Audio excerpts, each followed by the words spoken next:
Hello बच्चों, तो आज हम आप लोगों को पढ़ाने वाले हैं क्लास 12th केमिस्ट्री का एक छोटा सा टॉपिक, हेनरी का नियम। ये मोस्ट इंपॉर्टेंट टॉपिक है। 2 या 4 नंबर में या 5 नंबर में पूछ दिया जाता है। 5 नंबर में पूछेगा तो हेनरी का नियम, इसकी सीमाएं और इसके अनुप्रयोग पूछेगा। अगर 2 नंबर में पूछेगा तो इसके केवल नियम पूछेगा। तो ये जो नियम है विलियन चैप्टर से लिया गया है, क्लास 12th केमिस्ट्री के विलियन चैप्टर से लिया गया है। तो सबसे पहले इसके फिगर को समझ लेते हैं, बाद में इसकी डिफिनीशन और सीमाएं और अनुप्रयोग को समझेंगे। तो इसके फिगर में हम सबसे पहले एक बीकर ले लेते हैं। तो सबसे पहले हम एक बीकर बना लेंगे। तो इस बीकर में कोई द्रव पदार्थ मिला लेंगे या फिर जल डाल लेंगे। तो हम इसमें इस बीकर में एक जल भर लेते हैं, या फिर कोई भी आप द्रव पदार्थ ले सकते हैं। कोई भी जो लिक्विड पदार्थ हो, द्रव, उसे आप ले सकते हैं। तो इस बीकर में हमने जल भर लिया है। तो इस बीकर में हमने जल भर लिया है। अब इस बीकर में, इस द्रव पदार्थ में हम कोई गैस को मिलाएंगे। अब गैस को इस जल में हम मिलाएंगे। कोई भी द्रव पदार्थ है, उस द्रव पदार्थ में हम गैस को मिलाएंगे। अब कोई भी हम गैस मिला सकते हैं। तो हमने O2 गैस मिला दी। अब इस द्रव में O2 गैस की जो विलेयता होगी, यानी कि O2 गैस की जो विलेयता होगी इस द्रव पदार्थ में, और विलेयता वो होगी, वो दाब के समानुपाती होती है। यानी कि इस जो द्रव पदार्थ है इसमें कोई गैस की विलेयता हो रही है, तो जो विलेयता होगी वो दाब के समानुपाती होगी।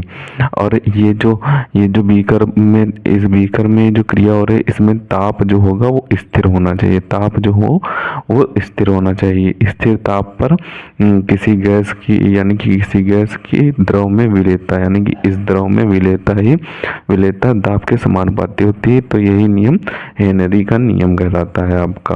तो यही इस तरीके से आप फिगर बना देंगे। अगर फिगर पूछा जाए तो ये इसी तरीके से आप समझ सकते हैं कि किसी द्रव में गैस की विलेयता दाब के समानुपाती होती है, वो लेकिन स्थिर ताप पर होना चाहिए। स्थिर ताप पर गैस की द्रव में विलेयता दाब के समानुपाती होती है, तो उसी को हेनरी का नियम बोलते हैं। जब वैसा ही डिफिनीशन में लिया हुआ है, तो डिफिनीशन देख लेते हैं। तो डिफिनीशन में दिया हुआ है कि इस नियम के अनुसार स्थिर ताप पर किसी गैस की द्रव में विलेयता दाब के समानुपाती होती है। यानी कि स्थिर ताप पर किसी गैस की, यानी कि कोई गैस है, इसकी द्रव में विलेयता, आप कोई भी द्रव आप ले सकते हैं। इसमें हमने जल ले लिया है, तो द्रव में विलेयता जो होती है वो दाब के समानुपाती होती है। तो यही आपका हेनरी का नियम कहलाता है। तो अब हम देख लेते हैं हेनरी के नियम को लिखते कैसे हैं। तो हेनरी का जो नियम होता है वो विलेयता के समानुपाती का चिन्ह जो होता है, प्रोपोर्शनल टू का चिन्ह होता है, वो लगाते हैं और दाब लिख देते हैं।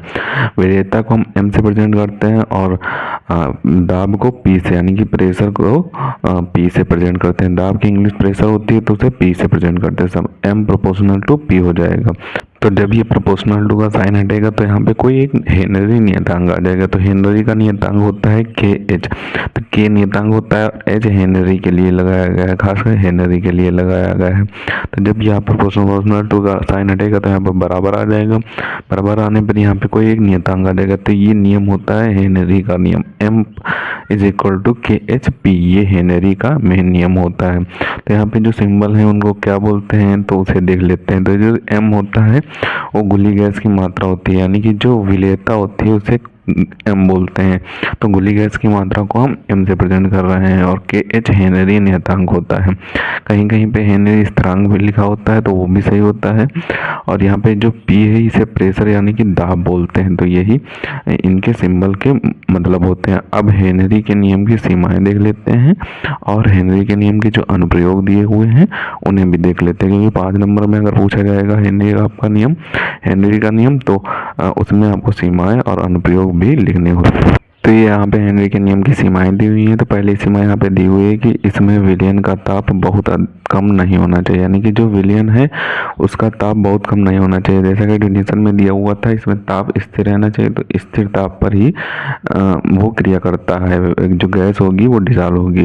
और दूसरी सीमा यहाँ पे दी हुई है कि गैस की विलेयता बहुत अधिक नहीं होनी चाहिए, यानी कि जो द्रव में गैस की विलेयता है वो बहुत ही अधिक नहीं होनी चाहिए। और तीसरी सीमा यहाँ पे दी हुई है कि यह उन गैसों पर लागू होता है जो विलायक से क्रिया नहीं करते, यानी कि जो विलायक होता है उससे क्रिया नहीं करे उन्हीं गैसों पर ये नियम लागू होता है। क्योंकि जो द्रव होते हैं वो ज़्यादातर द्रव विलायक का कार्य करते हैं, तो उन गैसों पर लागू होता है जो विलायक से क्रिया नहीं करते हैं। और चौथी सीमा यहाँ पे दी हुई है कि यह नियम केवल आदर्श गैसों के लिए मान्य होता है, यानी कि जो गैसें आदर्श गैसें होती हैं उन्हीं के लिए ये नियम लागू होता है।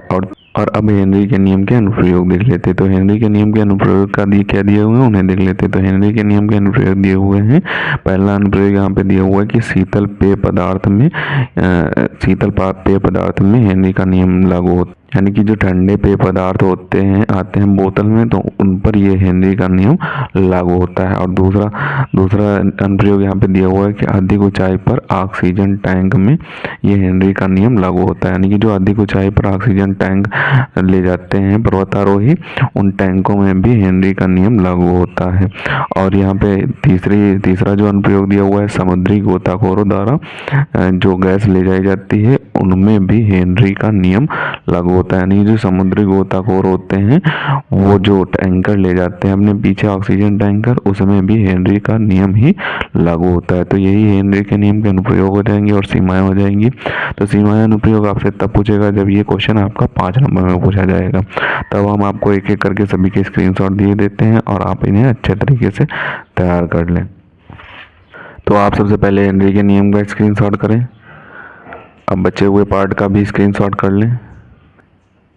अब जो हेनरी के नियम की सीमाएं दी हुई हैं और अनुप्रयोग दिए हैं उनके भी आपको स्क्रीनशॉट दिए देते हैं।